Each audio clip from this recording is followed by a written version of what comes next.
नमस्कार, मैं हूं साक्षी ममगाई। जिस तरह समस्या को समाधान की दरकार होती है, ठीक उसी तरह विरोध का गंतव्य स्वीकृति या संतोष है। शायद इसलिए कहते हैं कि शंका की आग और तसल्ली की ताप समान स्तर के प्रभावी हैं। इस मसल को उत्तराखंड के असल हालात से जोड़ेंगे तो अधिक समझ पाएंगे।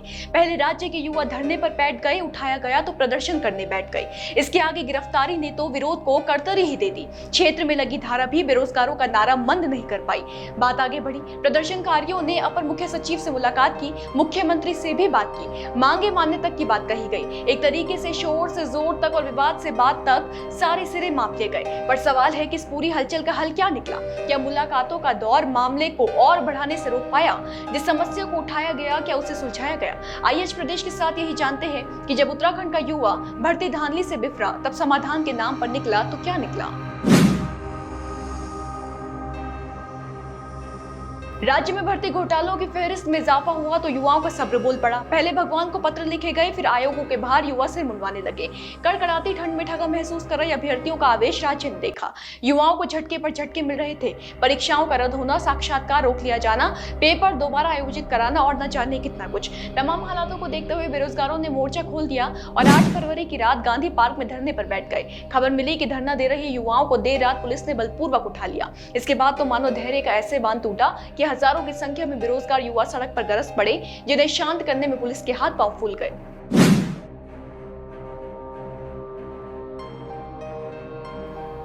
9 फरवरी को भर्ती घोटालों के विरुद्ध में राजधानी देहरादून में भारी संख्या में पहुंचे युवाओं ने जमकर हंगामा किया।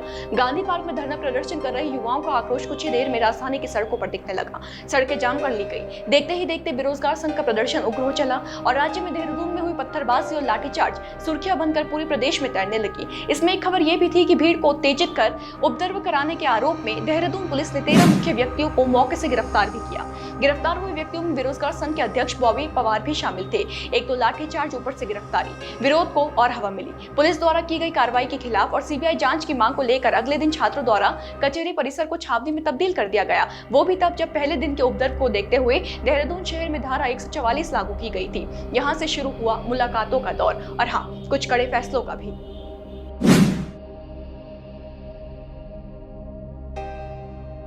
बेरोजगारों की हुंकार देखते हुए पहले तो सरकार ने उत्तराखंड में नकल विरोधी कानून लागू कर दिया और फिर बेरोजगार संघ के प्रतिनिधिमंडल से मुलाकात का फैसला लिया। इसी कड़ी में पहले अपर मुख्य सचिव राता रतूड़ी ने शुक्रवार को सचिवालय में उत्तराखंड बेरोजगार संघ के सदस्यों से वार्ता की और उनके बाद बेरोजगार संघ का प्रतिनिधिमंडल शनिवार सुबह सीएम पुष्कर सिंह धामी से मिला। इसी बीच सीबीआई जांच को छोड़ युवाओं की कुछ मांगों को माना गया। राज्य लोक सेवा आयोग के परीक्षा नियंत्रक को हटा दिया गया। सख्त नकल विरोधी अध्यादेश को मंजूरी प्रदान की गई। पटवारी भर्ती में प्रश्न पत्र बदले। जांच हाईकोर्ट के रिटायर्ड जज की निगरानी में कराए जाने की मांग भी मान ली गई। पर यहाँ आते आते खबर मिली कि दरअसल बेरोजगार संघ कथित तौर पर 2 गुट में बंट गया। एक ने सरकार के निर्णय को लेकर संतोष जताया, जबकि दूसरा गिरफ्तार प्रदर्शनकारियों की रिहाई की मांग में डटा रहा, जो अब तक भी डटा है।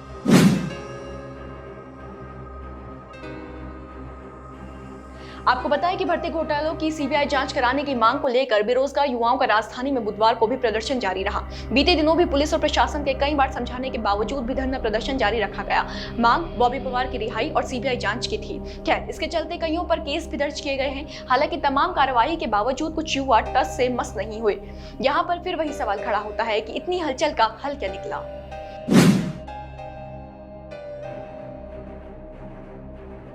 देखिए, जैसा कि बताया, सरकार की तरफ से कई कदम उठाए गए हैं। नकल विरोधी कानून लाना एक बड़े कदम के तौर पर देखा जा रहा है। हालांकि इसे पूर्ण प्रभावी तभी माना जाएगा जब प्रदेश का प्रत्येक युवा आश्वस्त हो सके, यकीन कर सके कि अब परीक्षाओं में और धांधली नहीं होगी। दूसरी तरफ अभी उन्हें भी शांत करना बाकी है जो पूर्व की अनियमितताओं से बिफरे हैं। सीबीआई जांच की मांग कर रहे हैं। एक प्रदर्शन से दूसरे प्रदर्शन तक चले हैं। अब ये कैसे होगा, ये देखने वाली बात है। इनके आवेश को शांत कैसे किया जाएगा और कब तक किया जाएगा, इस पर काफी कुछ निर्भर करता है। देखने वाली बात ये भी होगी कि आखिर बेरोजगार युवाओं के तेवर मोम बनकर पिघलेंगे या फिर जलेंगे। इन्हीं सवालों के साथ आज विदा लेते हैं, फिर हाजिर होंगे। बने रहें देवभूमि इनसाइडर के साथ। आज ही डाउनलोड करें देवभूमि इनसाइडर।